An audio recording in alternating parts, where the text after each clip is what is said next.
Todos estão ouvindo bem? Ok, boa noite. Boa noite, pessoal, aqui presencialmente.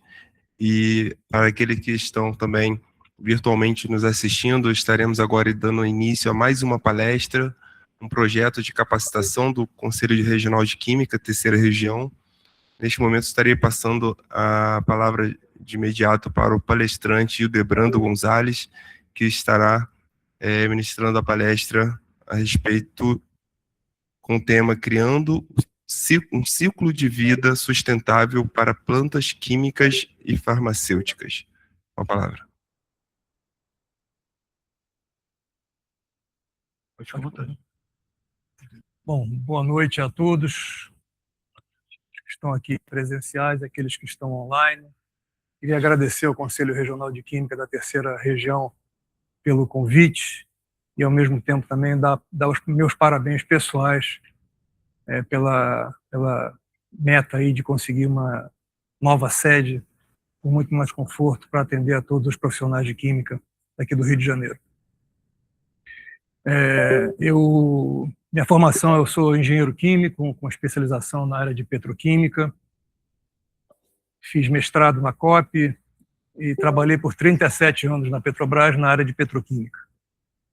Depois me aposentei e trabalho atualmente como consultor, desenvolvedor de novos negócios. Eu vou trazer um tema que é bastante atual. Você consegue colocar a apresentação?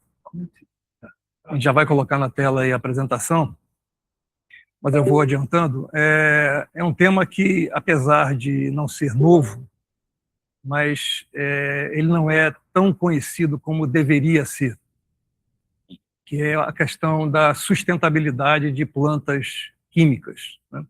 Eu não vou me fixar exatamente em plantas químicas, farmacêuticas, porque é um conjunto geral e a gente vai ver ao longo da apresentação que esse assunto abrange outras áreas além da indústria química e farmacêutica. Então, já estamos aí com o início da apresentação. Então, o título, né, vamos dizer assim, oficial da palestra é Criando um ciclo de vida sustentável para plantas químicas e farmacêuticas. Então, a gente vai caminhar aqui aproximadamente durante 1 hora, e depois dessa 1 hora, mais ou menos 1 hora, a gente vai abrir 30 minutos para perguntas e respostas, né, e a gente vai caminhar assim. Bom, primeiro, o que a gente está focando aqui, né? Nós temos uma situação, né, que não é aqui do Brasil, é global. Nós temos muitas plantas químicas, né, plantas industriais, que são muito antigas, né, que, eventualmente, por motivos dos mais diversos, os seus proprietários já não vejam mais finalidade de operar aquela planta. Então, existem duas formas de se olhar essa questão. Uma é que é um passivo. Poxa, eu tenho uma planta usada vários anos, 20 anos, 30 anos de operação, e o que eu vou fazer com ela? Tem um passivo para resolver. Ou, que é o enfoque maior que a gente vai dar aqui, que é uma oportunidade, né, para que essas plantas tenham uma sobrevida do ponto de vista industrial. Então, é bom a gente falar do que, para nós, é realmente o mais interessante, que é a chamada economia circular, né? Quando você consegue dar segmento, né, consegue aumentar o tempo de vida útil de plantas industriais. Então, é isso que a gente vai procurar se deter aqui e detalhar no nível que a gente puder. Então, isso claramente se insere no critério de sustentabilidade. Então, o que é a economia circular, uma forma simplificada de se definir, né? Especialmente na questão industrial? É um modelo de produção e consumo que busca manter materiais, produtos e recursos em uso pelo maior tempo possível, reduzindo desperdícios e a necessidade de extrair novas matérias-primas. Bom, ao contrário da chamada economia linear tradicional, que é extrair, produzir, usar e descartar, a economia circular procura fechar os ciclos de materiais por meio de reciclagem de resíduos industriais, que é um processo que cada vez mais vem sendo utilizado, você chegar no limite do resíduo zero, recuperação de energia e de matérias-primas, não desperdiçar energia, não desperdiçar matérias-primas, usar cada vez mais processos mais eficientes, reutilização de equipamentos e componentes e materiais, que a gente já começa a chegar na questão de uma coisa usada, o que fazer com ela, remanufatura e recondicionamento de equipamentos. Existem várias empresas que trabalham no mundo inteiro aí, recondicionando equipamentos, não só dando maior tempo de vida, como também aperfeiçoando aquele equipamento, consumindo menos energia, produzindo mais, com vantagens bastante sensíveis. E a questão da simbiose industrial, em que o resíduo de uma empresa pode se tornar matéria-prima de outra.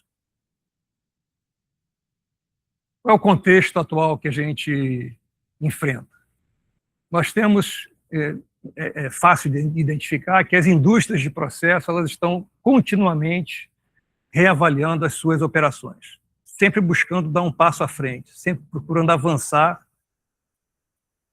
no conjunto e produzir resultados cada vez mais eficientes para as suas operações.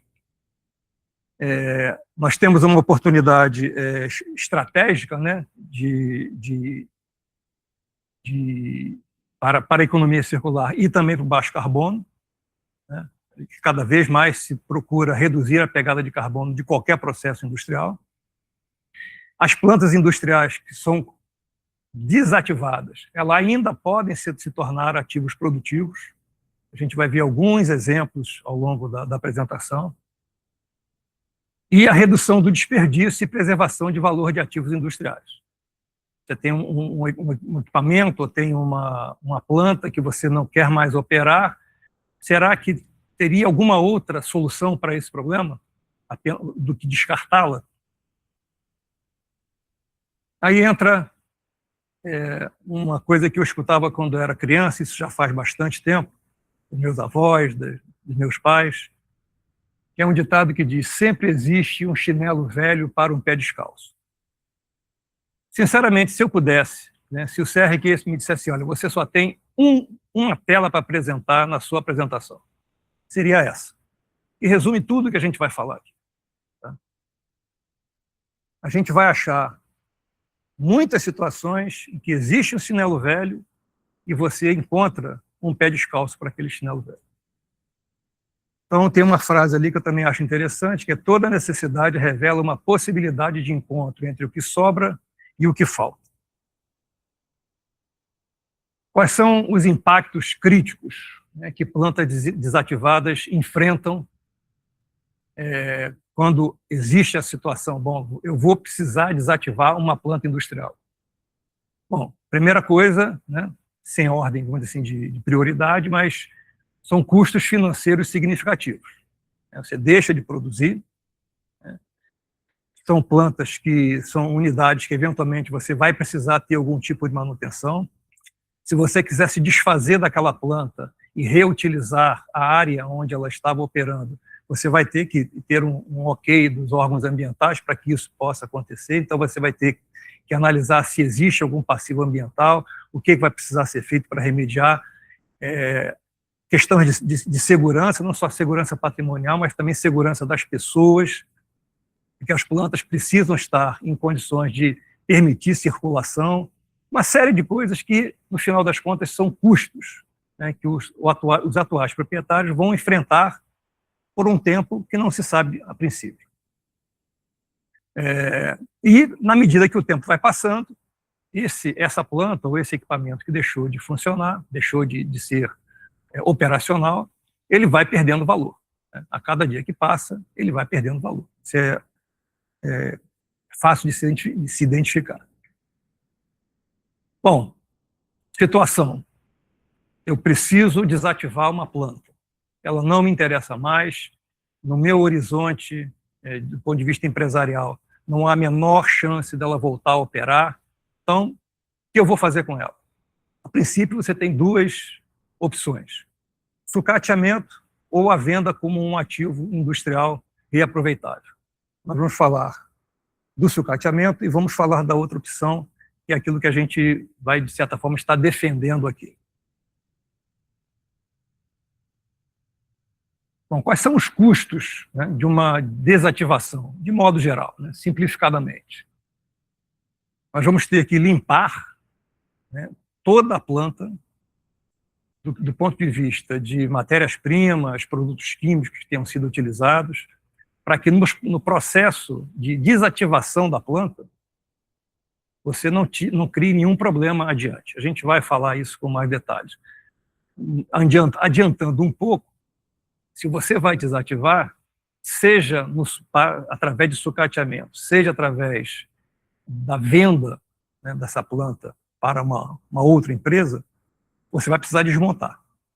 Desmontar para sucateamento é uma forma de se desmontar, e a desmontagem para a relocação é uma outra forma também. Sendo uma, sendo outra, você tem que garantir, né, para antes de começar o processo de desmontagem, que a planta esteja limpa.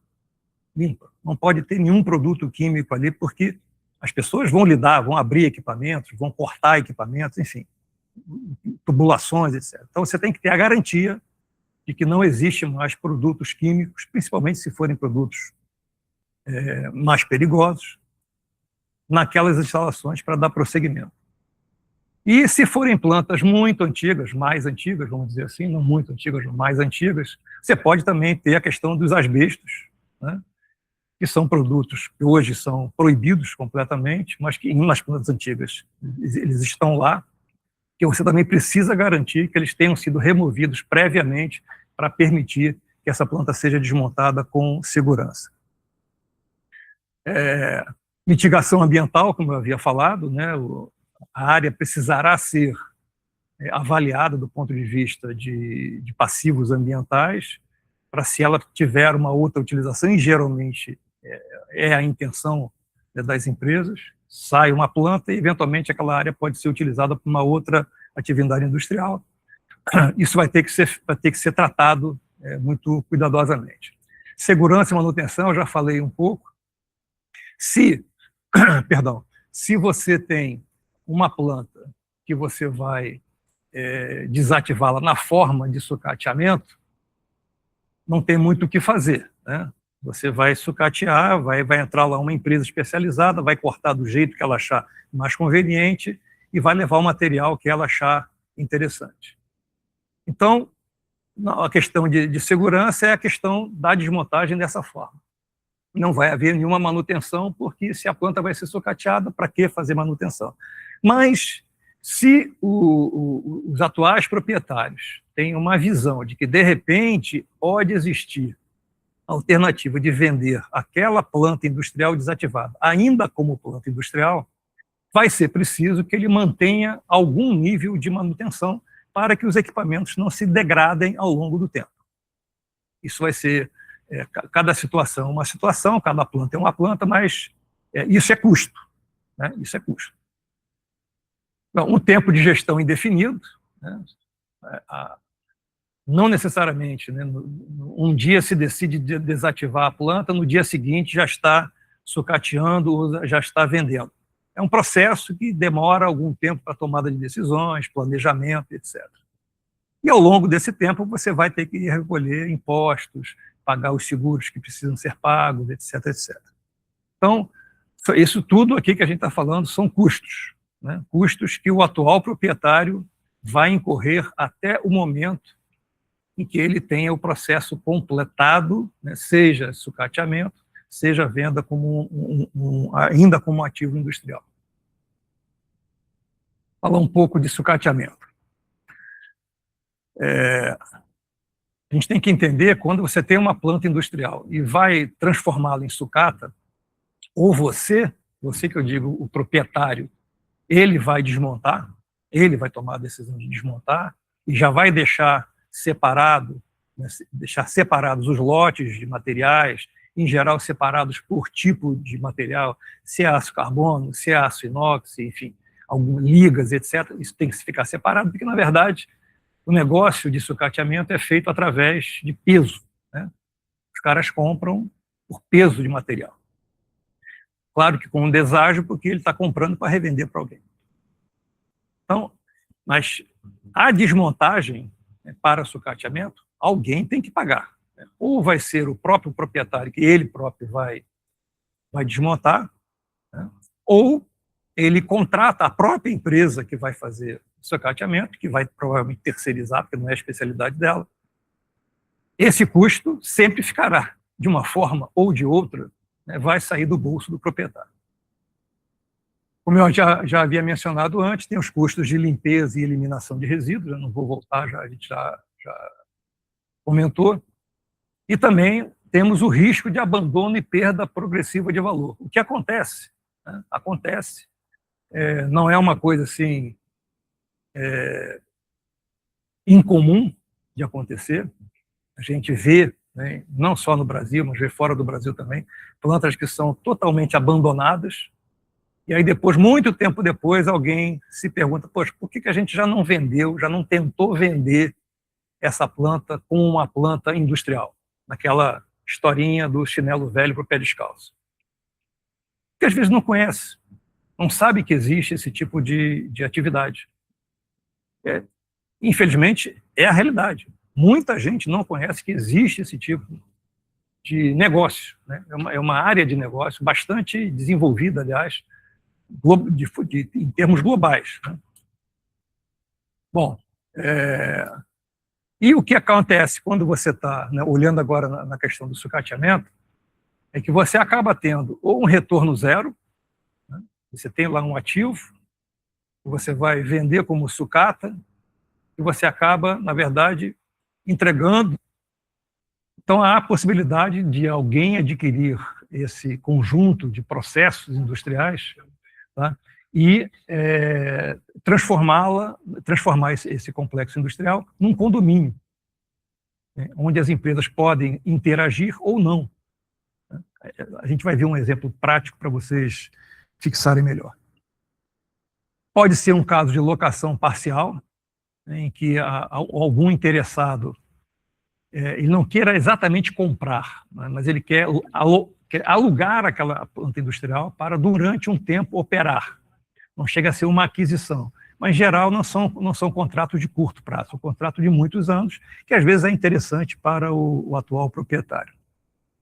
E parcerias industriais, quando você tem uma determinada... Você tem um complexo, como se fosse imaginando uma central petroquímica, e tem lá uma planta lá que você vai desativar por algum motivo qualquer, mas tem alguém lá no outro lado do mundo, que gostaria de operar aquela planta. Já que ela já está dentro de um complexo, não vai ter grandes investimentos, então faz um acordo, uma parceria, e vai operar aquela planta dentro daquele complexo. Bom, agora alguns exemplos para a gente fixar aí, né?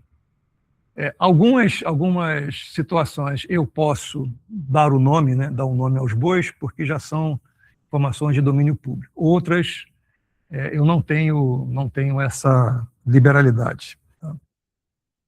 Então, vamos começar lá. Bom, Kodak, né, um grande complexo, um dos maiores, na época, um dos maiores complexos da Kodak na Europa, ficava no Reino Unido, para fabricar uma coisa que os mais jovens talvez nem saibam o que é o filme fotográfico.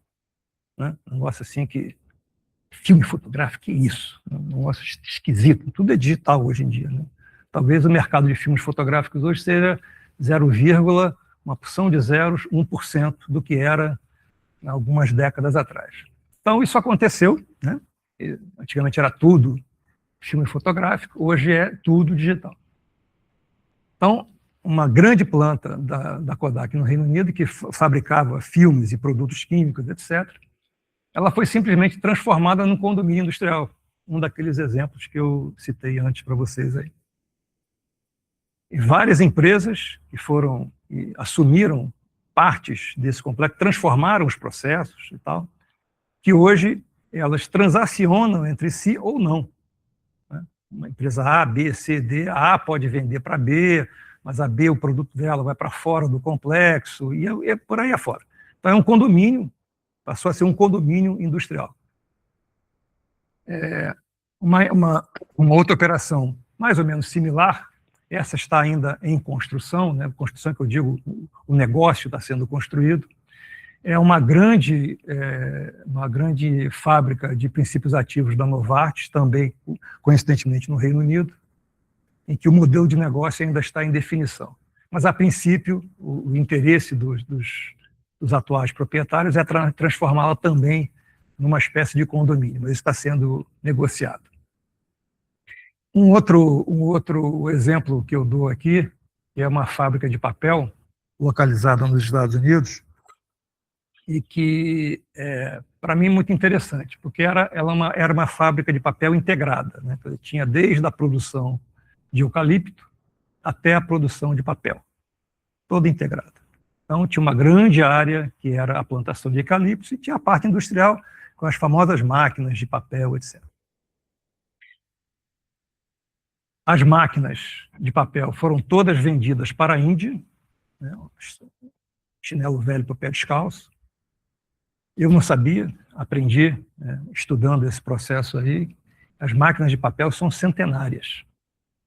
Elas operam por mais de 100 anos.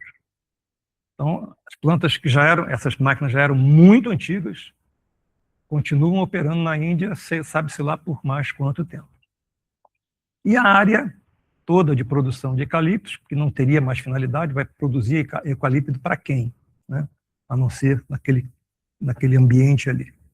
Então, ela foi redesenhada para geração de energia fotovoltaica, de energia solar. Então, essa fazenda, né, de produção de energia solar, ela atende quase 25% da demanda regional. Você tem uma ideia do tamanho da área. Então, ela foi totalmente redesenhada, quer dizer, a planta mudou, né? Uma planta de papel, hoje é uma planta que gera, uma planta entre aspas, que gera energia solar. E as máquinas de papel tomaram um outro destino, estão produzindo em outro local. Quer dizer, um exemplo que eu acho bastante interessante. A Air Products também nos Estados Unidos, os detalhes eu não posso abrir, enfim, mas também foi desmontada e vendida para a Índia. Um exemplo que eu gosto muito de falar, gastar um pouquinho mais de tempo, é uma planta de metanol daqui do Rio de Janeiro. Os menos jovens vão talvez lembrar dela, uma planta que existia ali em Manguinhos, né, chamada Procint, que era do grupo Peixoto de Castro. Uma planta que produzia 125 mil toneladas ano de metanol. Por favor, guardem esse número, 125 mil toneladas ano. Ela foi desmontada, foi vendida, foi desmontada e foi levada. Ninguém esperaria isso, né? Aliás, eu vou mudar na próxima apresentação. Eu não vou dizer para que país é, e vou perguntar para as pessoas para onde é que as pessoas acham que essa planta poderia ir. Mas não é bem isso que eu queria falar, não. Eu queria dizer o seguinte: as plantas de metanol hoje, já há muito tempo, né, elas têm a sua capacidade de produção, em geral, ajustada aos campos de produção de gás natural, onde elas estão localizadas. Em geral, grandes plantas de metanol, né, as novas plantas de metanol, elas são sempre construídas onde existe a jazida de gás natural. Porque é muito mais fácil você transportar metanol do que transportar gás natural. Não tem problema nenhum. E essas plantas têm capacidade aí da ordem de 3 milhões de toneladas de metanol. Então, essa planta, 125 mil toneladas. É quase como se fosse uma planta piloto, comparando com a dimensão das plantas atuais de metanol. Novamente, chinelo velho para o pé descalço. Agora, alguém pode perguntar, mas, poxa, os Estados Unidos, né, um país desenvolvido, vai comprar uma planta velha? Essa planta devia ter, eu vou chutar, eu não tenho de cabeça não, mas eu vou chutar que ela talvez já tivesse uns 40 anos de operação, quando ela foi vendida, que já tem alguns anos. 40 anos. Se imaginar que os Estados Unidos vai comprar uma planta que tem 40 anos de operação, será que essa planta vai conseguir funcionar? Né? Bom, ela está operando lá até hoje, né? E a questão não era operacional, como eu tinha dito, né? Já falei aqui antes. Né? Em geral, não são questões operacionais que determinam transformar uma planta operacional em planta não operacional, uma planta que está sendo desativada. O problema era comercial. O problema era o preço do gás natural, que nos Estados Unidos é muito mais barato, pelo menos era naquela época, muito mais barato do que o preço do gás natural no Brasil. O preço do gás natural do Brasil não permitia que o metanol produzido no Brasil fosse competitivo com o metanol importado. Você imagina metanol sendo produzido na escala de milhões de toneladas. Não tem como comparar, não tem como competir. Mas, nos Estados Unidos, como o preço do metanol é bem inferior, isso abriu uma possibilidade e essa planta está operando lá. Poxa, com essa capacidade, sim. Eu não tenho os detalhes do negócio, né, que está sendo feito nos Estados Unidos, mas, de alguma forma ou de outra, está operando e significa que foi um bom negócio para quem fez isso. E existe uma outra planta de metanol na Bahia que está em processo de venda e deve seguir o mesmo caminho. Não sei se para os Estados Unidos, enfim, mas é uma planta com capacidade até inferior à que era aqui do Rio de Janeiro. E um outro exemplo, que foi uma planta de amônia, né, que era da Petrobras, ela não chegou a entrar em operação, ela estava em projeto, já tinha, acho que, muitos equipamentos comprados, etc., etc., mas não tinha ainda, pelo menos se começou a montagem, não chegou até o final, mas foi numa época em que o Brasil achava que fertilizante não era uma coisa importante, então não era prioridade da Petrobras, então a Petrobras se desfez praticamente do negócio de fertilizante, está voltando agora, né? Mas essa daí ficou pelo caminho, né? Ela foi vendida e foi também levada para a Índia por coincidência. Bom, talvez repetindo alguma coisa do que a gente já falou, né? Quais são os benefícios econômicos da reutilização de ativos industriais? Bom, a redução dos investimentos, né? Que é capital que vai ser despendido, né? A gente já falou aqui, por conta de você estar comprando uma planta usada, evidentemente. A entrada rápida no mercado, a gente já falou também, que exatamente por processo, né, de relocação acaba acontecendo em um tempo menor, né? Isso é uma série de outras vantagens, né, que a gente tem que entender. Você imagina uma planta que está lá, que não está funcionando mais, etc., mas tem toda a sua documentação em ordem, né? Toda a sua documentação de ordem. Pode ser lá, sei lá, dependendo se a planta for muito antiga, essa documentação está em papel ainda, né? Está digitalizada, mas está lá. Aí você pode dizer assim, poxa, legal, vou pegar aquele projeto, né? Pegar o projeto básico daquela planta e vou repetir no seu novo endereço, né? Nesse endereço, o projeto era aqui, no novo endereço eu vou pegar o mesmo projeto e fazer. Não dá para fazer assim, né? Ou pelo menos pode não ser possível fazer assim. Por quê? Você imagina uma planta que estaria operando num país de clima frio, né? O Reino Unido, sei lá, norte da Europa, qualquer coisa assim, invernos rigorosos, etc. E tal. E aí quem está comprando essa planta pode ser alguém que esteja localizado num país de clima muito quente, Oriente Médio, né, o Sudeste Asiático e tal. Você imagina como é que a questão das trocas térmicas que você vai ter, né? Você tendo a planta num país de clima frio e num país que pode chegar no verão a ter 50 graus de temperatura. Então, algumas coisas terão que ser adaptadas. Então, o projeto básico já não vai poder ser o mesmo. Vai ter que ter algumas adaptações. Da mesma forma, como eu já havia falado assim por alto, agora falar um pouco mais de detalhes, a questão de instrumentação. Instrumentação é uma coisa que muda, igual o modelo de iPhone, né? Cada dia tem um, né? Cada dia um mais moderno do que o outro e tal. Então, não justifica, a menos que tenha havido um upgrade da instrumentação de uma determinada planta, que você leve toda aquela instrumentação de onde ela está hoje para o novo destino. Em geral, é muito melhor você descartar aquela instrumentação e comprar uma instrumentação nova. Isso pode interferir também na questão de projeto. E quando a gente fala em projeto básico, depois você está falando em detalhamento e assim por diante. E tudo isso que eu estou dizendo, de certa forma, acaba afetando a questão dos investimentos, né? A entrada rápida no mercado a gente já falou, menor tempo para retorno de investimento a gente também já falou, e também você pode aproveitar uma infraestrutura já existente. Você vai, de repente, levar uma planta, né, que está instalada, por exemplo, uma planta que está dentro de um polo petroquímico. Você vai tirar uma planta de lá, uma planta de polietileno, polipropileno, qualquer coisa assim, você vai tirar aquela planta e levar para um outro local. Se esse outro local já tiver uma infraestrutura passível, né, de ser utilizada, serão grandes economias que serão feitas. Então, você aproveita melhor a infraestrutura que está lá, porque você vai receber uma nova planta porque ela estava ociosa. E o menor risco, porque você já conhece a planta, né?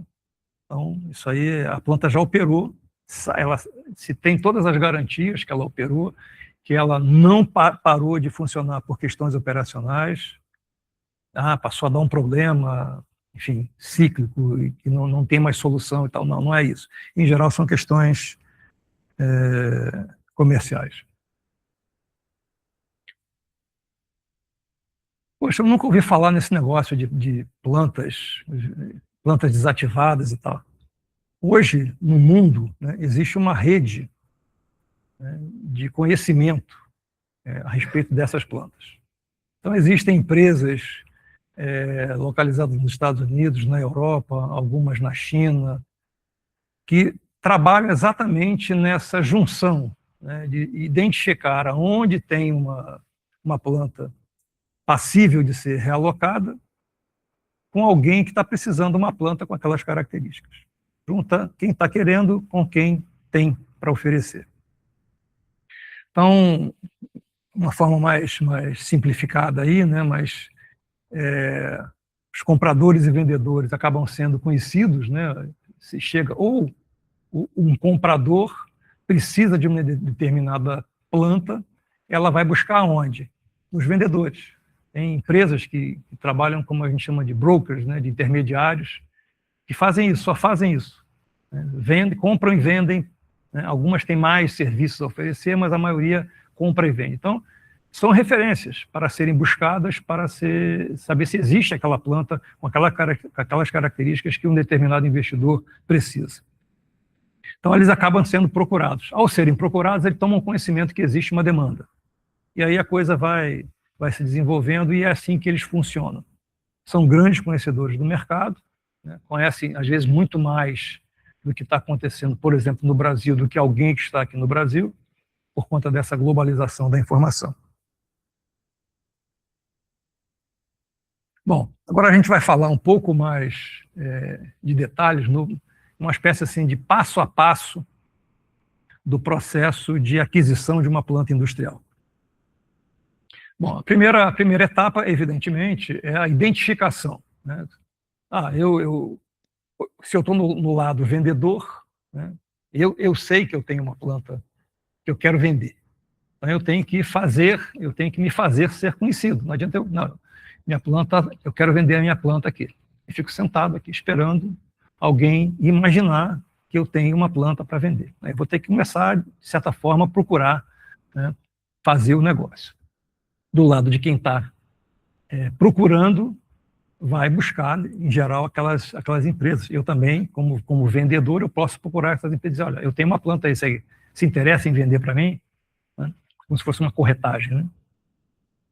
Bom, então, a partir do momento que existe uma planta, né, uma planta que pode ser vendida, consequentemente, pode ser que alguém se interesse em comprar.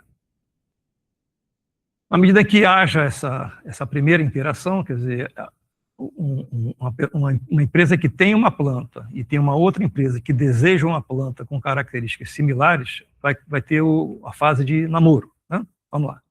Então, nessa fase de namoro, as informações iniciais são fundamentais para que quem está comprando possa fazer uma avaliação preliminar se interessa ou não. Por exemplo, não, eu quero uma planta que produza, eu preciso de uma planta, eu tenho um mercado aqui que produza 30 mil toneladas ano de um determinado produto. Ok, tá bom. Mas aí alguém identifica uma planta que tem uma capacidade de 150 mil toneladas. Não tem como, né? Não há possibilidade de de dar um ok nessa relação. Não vai dar certo, né? Não tem como dar certo. Mas em outras situações, sim, é possível que a coisa vá evoluindo. Então, são fornecidas informações que a gente chama de preliminares não confidenciais. Tá? É capacidade, uma informação ou outra do quando a planta foi construída, quando que ela parou de funcionar, se desde que ela parou de funcionar, se ela foi mantida em manutenção preventiva, algumas informações que não são confidenciais. Claro que a questão de confidencialidade, para mim pode ser confidencial, para você não ser. Então, mas, enfim, em geral são conceitos mais ou menos conhecidos.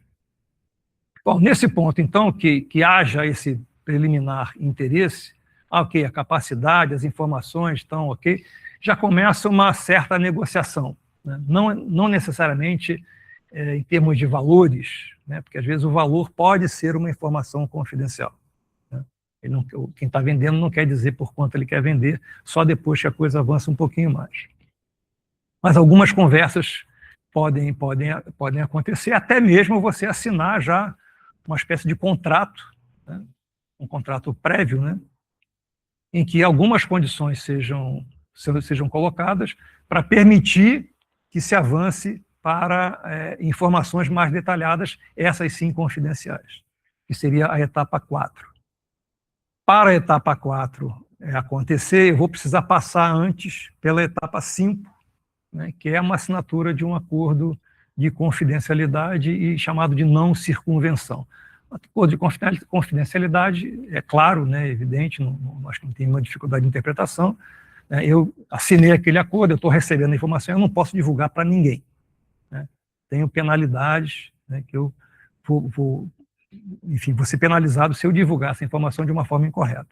Mas, além disso, também existe a chamada não circunvenção, que é quando você está proibido, né, de bypassar o intermediário, por exemplo, né? Você não pode, não, agora eu vou direto, o cara está vendendo aqui, eu esqueço que ele existe e vou lá direto em quem que é o dono, tá? Você está proibido de fazer isso por esses documentos, que são coisas também absolutamente conhecidas no mercado. Feita a assinatura, né, acontecida a assinatura desse acordo, você já passa para uma etapa que é fundamental no processo, que é a chamada inspeção técnica, né? Onde uma equipe de técnicos especializados, né, de diversas disciplinas, vai até a planta, vai analisar toda a planta, toda a planta. Não pode deixar nada sem ser analisado. Vai verificar se a documentação está completa, vai verificar se os equipamentos foram mantidos em condições adequadas, como é que está o estado da planta, como é que está, tem laboratório, ainda não tem laboratório, tem equipamentos de laboratório, quais são os equipamentos de laboratório, como é que existe um armazém de peças sobressalentes. Tudo isso é feito, e aí tem que ser empresas que sejam qualificadas para tal. E essas informações vão ser resumidas num relatório que vai dizer, né, a opinião da empresa que está fazendo a inspeção, né, que é uma empresa contratada por quem está comprando, dizer, olha, eu acho que esse é um bom negócio, eu acho que dá para ir em frente. Ok? Então, vamos partir da premissa que aconteceu isso, né? Houve a inspeção e a inspeção recomendou que o processo pode continuar. Então, vamos agora para a etapa 7. Desculpe. Agora, etapa 7, que é a desmontagem, que também é outra etapa fundamental.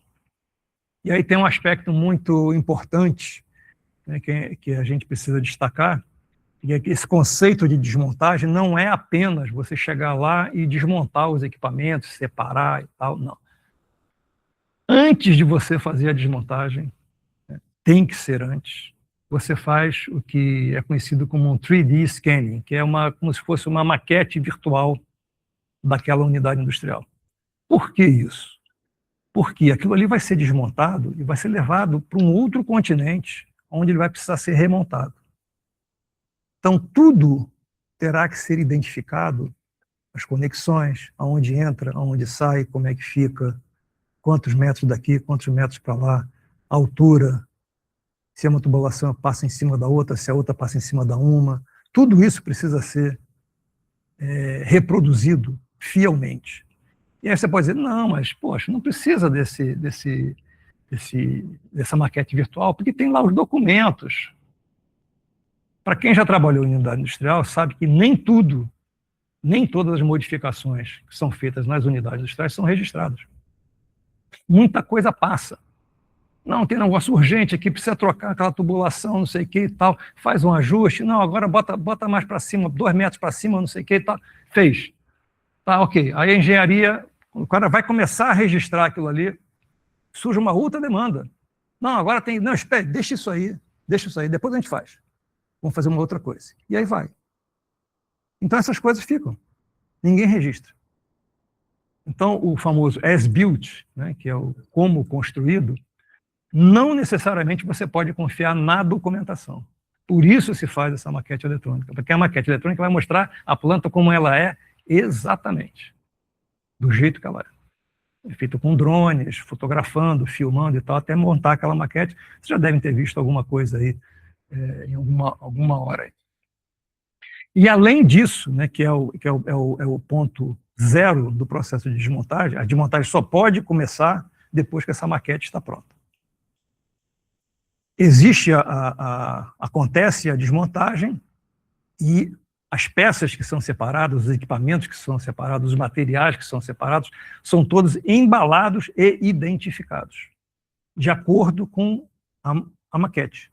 Exatamente de acordo com a maquete. Para que quando chegue no destino final, aquela maquete seja reproduzida e quem vai montar saiba exatamente o que vai ficar onde, conectando com o que. Muito bem. Isso tem que ser embalado de uma forma correta, né? Também não é, vou pegar um filme bolha aqui, vou embalar, não. Tem equipamentos que não podem ser cortados, né? Diminuídas as suas dimensões, aí tem que preparar skids específicos para transporte daqueles equipamentos. Enfim, tem equipamentos que cabem dentro dos containers, tamanho de containers convencionais, tem outros que não. Cada caso é um caso. E, normalmente, quando se fala de desmontagem, né, você tem aí, na verdade, 4 grandes etapas. A maquete virtual, a desmontagem propriamente dita, a embalagem de tudo aquilo que vai ser levado ao novo destino, tá? E também o transporte até o porto mais próximo.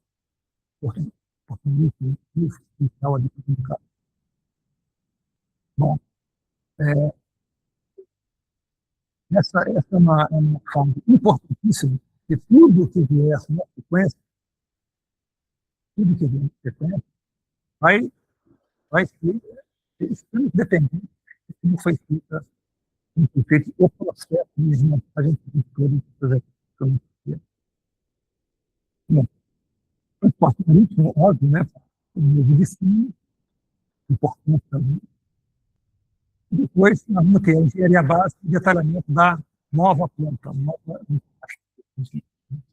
Por quê? Eu ia falar. Muita coisa, muitos conceitos podem ser alterados na planta onde ela está para um novo destino. E pode até, se for o caso, se for de interesse, porque alguns aperfeiçoamentos, se tiver especialistas envolvidos e tal, você pode dizer, não, hoje se faz uma coisa um pouco diferente aqui, eu consigo modificar a temperatura e pressão e tal, botar mais um dosador de alguma coisa aqui, ou aumento a capacidade, ou diminui o consumo de energia, algum tipo de melhoria. Isso não pode ser, ninguém está obrigado a remontar a planta exatamente a possibilidade. Isso vai tudo ser dentro do capítulo ali de engenharia básica. A etapa 10 seria a compra de equipamentos de materiais. E vai depender do grau a intensidade dessa atividade vai depender do grau de aproveitamento que você tem da planta antiga, da planta que está sendo desmobilizada. Por quê? Tem alguns conceitos. Né? Tubulação. Se for tubulação de aço carbono, menos de 4 polegadas de diâmetro não é vantajoso. Tá? Você vai ter todo o trabalho de embalar, né, cortar, enfim, transportar. O transporte, em geral, é a peso. Você vai estar transportando. E é mais barato você comprar no seu destino final. Você vende aquilo ali como sucata, o destino ainda ganha um dinheirinho aí da sucata, mas vai levar. Equipamentos rotativos, bombas de pequena capacidade, também não justifica levar, a menos que, isso vale também para as tubulações, que forem de materiais especiais. Aí sim. Já houve casos, né? Já houve casos, se conta aí, casos que o investidor, que, pelo que me relataram, não era do ramo, disse, não, eu quero tudo. Estou comprando, eu quero tudo, quero levar tudo. Aí levou tudo, desmontou tanque da área de armazenagem, coisa que não se faz também, não se leva tanque, né? E chegou no destino final, boa parte do que ele levou foi desconsiderado. Acabou ele tendo que vender no destino, novo destino, como sucata, mas pagou todo o transporte, pagou seguro, enfim. Então, a intensidade é uma atividade importante, mas a intensidade, o peso que esse trabalho vai ter dentro do conjunto vai ser em função do que você teve da definição dos critérios, dos conceitos. Bom, a etapa 11, que é a montagem dessa nova planta, né, evidentemente, seguindo aí o caminho normal, e depois o comissionamento, startup, né, dessa nova planta no seu destino, no novo destino. Bom, chegando já na conclusão, plantas desativadas ainda podem gerar valor. Isso é uma coisa importante para a gente ficar nas nossas cabeças, porque precisa ser, pelo menos essa alternativa precisa ser considerada quando você tem uma planta que vai ser desativada. Ok, vou desativar, não importa o motivo que levou a essa decisão por parte do atual proprietário. Agora, na hora de dizer o que eu vou fazer com ela, aí é importante que essa alternativa seja analisada, e não apenas somente o sucateamento. A questão da sustentabilidade, a gente já falou bastante aqui, né? Então, a gente tem um impacto ambiental positivo e um retorno financeiro melhor do que se estiver comprando, mais rápido, né, melhor dizendo, do que se estivesse adquirindo uma planta nova. A questão da economia circular, né, industrial, e a oportunidade estratégica para a ocupação de mercados. Né? Às vezes você tem um determinado investidor que tem uma capacidade financeira relativamente limitada, ele não consegue construir um complexo petroquímico, mas ele, de repente, tem uma capacidade financeira de construir uma planta de 30 milhões de dólares, de 50 milhões de dólares. Então, ele pode comprar uma planta, sei lá, por 1/10 desse valor, vai gastar algum dinheiro e tal, mas pode construir isso num novo destino, talvez pela metade do preço, 60% ou 70% do que ele gastaria se fosse uma planta nova, e num tempo menor, que é sempre importante deixar. Então, para não esquecer isso daí, sempre existe um chinelo velho para um pé descalço, ok? Bom, queria agradecer aí a presença de vocês, pessoal que está aqui presencial, quem está online também, agradecer. E tem aí meus contatos, né, e-mail e o WhatsApp. E a ideia agora, depois de 56 minutos de apresentação, é a gente partir para uma sessão de perguntas e respostas. Aí eu vou precisar do auxílio aí do pessoal. Vocês aqui, evidentemente, quem quiser perguntar alguma coisa, se eu souber responder, vou me esforçar.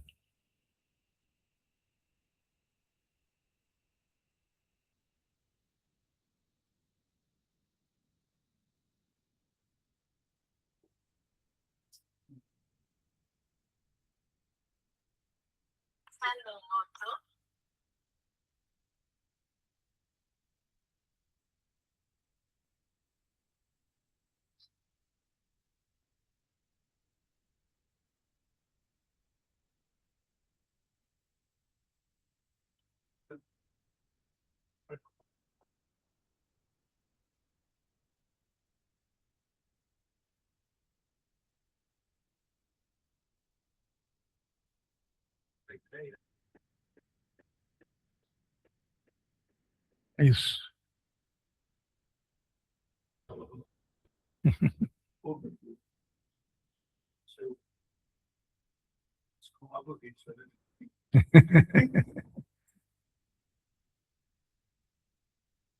Bom, a Sofia, está conseguindo ver aí? Consigo. Ela pergunta se tem alguma bibliografia a recomendar sobre esse tema, para alguém que está no início da graduação em Engenharia Química. Agradeço. Na verdade, não existe uma bibliografia. Tá? Isso é um processo, é uma atividade industrial. Né? O que a gente tem são algumas poucas publicações, né? Tem alguns artigos que foram publicados em revista. Depois, se ela puder entrar em contato comigo, eu mando essa publicação. O Marcelo também mandou uma pergunta ali. O senhor sabe o que aconteceu com os materiais, equipamentos, estruturas da unidade de fertilizantes nitrogenados, o FN3, das obras que foram paralisadas em 2014, em Três Lagoas? Eu não sei se se é exatamente aquela planta de amônia que eu comentei com vocês aqui, né? Que ela não tinha ainda sido concluída, né? E que ela foi vendida. Então, se é essa, aí eu teria que confirmar, tá? Todo o material foi vendido e foi levado, foi comprado por uma empresa da Índia, que provavelmente deve ter concluído o projeto lá. Pois não.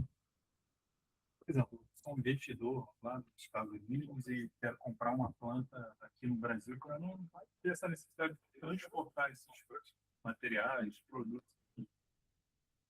Você pode só falar no microfone, que aí o pessoal Perdão. está lá. Perfeito. Por exemplo, eu sou um investidor dos Estados Unidos e gostaria de comprar essa planta aqui no Brasil. Eu posso ter algum tipo de acordo com o governo, já que eu estou comprando essa planta aqui, para eu poder exportar esses produtos lá para fora, por exemplo? Não sei se... Aí você está comprando, na verdade, você não está comprando a planta, você está comprando o negócio. Sim. Aí a situação é diferente. Tá? É como se eu tenho aqui uma fábrica eu tenho uma planta de polietileno aqui, que produz determinados grades de polietileno, e lá nos Estados Unidos o cara está precisando desses mesmos produtos. Tá? Ele pode importar daqui direto, ou pode comprar a planta aqui e exportar como sendo produto dele. Ele comprou a planta, passa a ser dele. Tá? Mas eu não estou desmontando essa planta aqui para levar para os Estados Unidos, que seria uma outra alternativa que ele poderia ter, se essa planta estiver à venda, né? Partindo dessa premissa. Então, vamos tentar construir a sua pergunta de uma outra forma. Uma planta que está desativada aqui no Brasil, tá? Que produz, por exemplo, polietileno, né? Sei lá se existe. Uma planta que produziria polietileno aqui no Brasil. E algum investidor no exterior tem interesse exatamente nesses mesmos produtos. Ele pode fazer um acordo com a empresa aqui, tá? E essa planta voltar a operar sob a responsabilidade do investidor lá fora, e aí exportar os produtos para lá. Ok, essa é uma opção. A planta continua aqui. Ou ele compra o ativo industrial, desmonta aqui no Brasil e remonta num outro local e vai operar lá e entregar o produto lá. Não existe assim a necessidade de envolvimento de governo. É um relacionamento empresarial. Entendi. Muito obrigado. Okay? Nada. Boa noite. Boa noite. Eu queria saber se é comum a plantas ociosas buscarem algum tipo de solução consorciada, por exemplo, vários operadores em uma planta possa ser multiuso ou de mistura. Olha, são situações, eu diria para você, sim, é possível. Uhum. Não é nada assim, não pode fazer. Claro que pode. Mas é um trabalho, é uma coisa mais difícil. Você vai ter que buscar outros interessados em compartilhar uma unidade industrial, se for uma planta que tenha a produção de vários tipos de produtos diferentes, várias pequenas unidades, né, vamos dizer assim, né? Isso às vezes funciona muito, uma planta de produção de produtos para formulação de alimentos, né? Às vezes são plantas que têm várias unidades produtoras lá dentro. De repente, você tem interesse no produto A, no B, mas não tem no C e no D. Aí você pode tentar fazer uma parceria com uma outra empresa para adquirir esse negócio aí, né, e dividir a produção. Olha, eu fico com A e com B, você fica com C e com D. Do ponto de vista de negócio, é claro que é possível de fazer. Mais uma pergunta, posso chamar? Pode. Pois não. Tem aqui no Rio de Janeiro, acho que as indústrias têm sofrido um pouco. Existe alguma estimativa, assim, algum inventário de indústrias paradas aqui no Rio de Janeiro que podiam passar por esse processo? Olha, no Rio de Janeiro especificamente, eu não saberia te responder, tá? Mas a Abiquim fez um levantamento, eu acho que em 2000 a data exata vai falhar um pouco, tá? Mas nos anos 2000, tá? Ela fez um levantamento, mas a nível de Brasil, empresas químicas e farmacêuticas que encerraram a sua produção no Brasil desde 1990. Não sei se você vai lembrar, mas em 1990 o Brasil resolveu se abrir para o mundo, né? Tinha uma série de leis e portarias, enfim, todo um arcabouço legal que protegia a indústria nacional, mas não incentivava também a você se desenvolver. Você estava protegido ali, você vendia o seu produto, maravilha, o mercado brasileiro é um mercado grande, o mercado doméstico brasileiro é um mercado grande. E aí se tomou uma decisão a nível de governo de abrir isso da noite para o dia. A proteção que havia, que era o imposto de importação, foi derrubado. Então, as indústrias brasileiras ficaram expostas à competição internacional numa condição extremamente fragilizada. Então, aí foi um desmonte em cadeia. Então, um número gigante. Eu não vou precisar o número, mas é um número gigante de plantas industriais que encerraram a sua produção entre 1990 e meados da década de 2000, alguma coisa assim. É gigante, é um negócio assim, eu tive acesso a esse documento, mas é uma coisa assim absurda. Absurda. Uma decisão governamental que aparentemente era uma coisa, não, vamos abrir, que vamos criar competitividade no mercado, mas esqueceram de combinar com as empresas aqui que não tiveram tempo de fazer isso. E aí foi um desmonte total. Grande parte da indústria farmacêutica brasileira que existia naquela época acabou.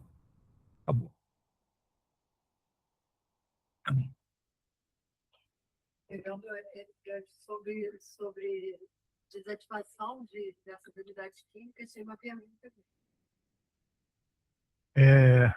Ok. E lembrando, sabemos de longa data que o Brasil vem ao longo dos anos desativando diversas unidades químicas, bem como sabemos que essa modalidade de negociação dessas plantas vem sendo pouco desenvolvida por aqui. Como você acha que esse processo poderia ser mais avançado no Brasil? Eu só vejo uma forma, que é que as pessoas conhecerem que existe esse tipo de negócio. Porque eu já fiz apresentações sobre esse tema em algumas empresas, eu não vou citar os nomes, evidentemente, empresas grandes, não estou falando de empresa pequena, estou falando de empresas grandes, e me surpreendi com o nível de desconhecimento que esse assunto tinha. Era visível, até ao ponto das pessoas começarem a chamar outras pessoas para escutar, porque, tipo assim, pô, não estou acreditando que esse negócio existia. Tipo assim, já fiz muita besteira antes, podia ter feito coisa melhor. Mas eu só vejo uma forma, a divulgação que existe esse tipo de negócio, né, para que as plantas possam ser melhor aproveitadas na sua vida útil. Pessoal aqui presente tem mais... Qualquer dúvida, às vezes a pessoa agora pode não ter se se dado conta de um determinado assunto que interessou, mas não perguntou. O Sim, pessoal daqui também depois pode... Pô, mas podia ter perguntado tal coisa. Eu estou eu, à disposição. sim, ó, o contato do professor ficou disponível Tá, e aqui, no mas teu último ainda slide. assim, se alguém não anotou nesse momento, pode mandar um e-mail para a gente, para comunicação, e a gente encaminha o contato do professor para qualquer Com dúvida. certeza. Tem mais uma última pergunta ali, ó. Hoje no Brasil, qual é a atividade ou ramo que possui mais plantas desativadas ou paradas? Bom, que seja do meu conhecimento, são plantas químicas e farmacêuticas. Certo. Então, a gente fica combinado assim, a gente vai verificar qual ponto realmente que ficou ali na gravação e aí a gente faz contato, ver o que a gente consegue na disponibilização do material. Tranquilo. Só porque é uma dúvida sempre de todo mundo, aqui hoje eu não vi nenhuma pergunta nesse sentido, mas eu acabo retirando, sobre o certificado. O certificado também vai ser enviado por e-mail aos que participaram online, aos que participaram presencial. A gente vai enviar na próxima semana, deve estar chegando na caixa de e-mail de vocês, tá? E eu agradeço muito ao professor Hildebrando, que a gente já vem conversando há algum tempo para que essa palestra acontecesse aqui no CRQ, e é um assunto de extrema importância, como ele falou, né, na questão da divulgação, da gente ter conhecimento, né, das pessoas terem conhecimento sobre o tema, e agradecemos pela palestra e ficamos disponíveis para outras oportunidades também. Eu que agradeço a oportunidade.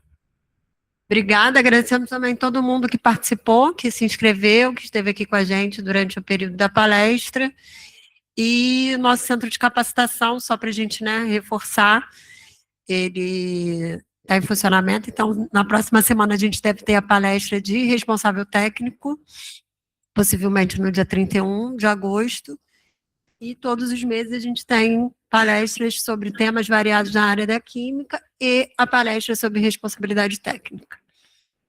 Boa noite, gente. Obrigada. Obrigado a vocês que vieram aqui. Viu? Obrigado.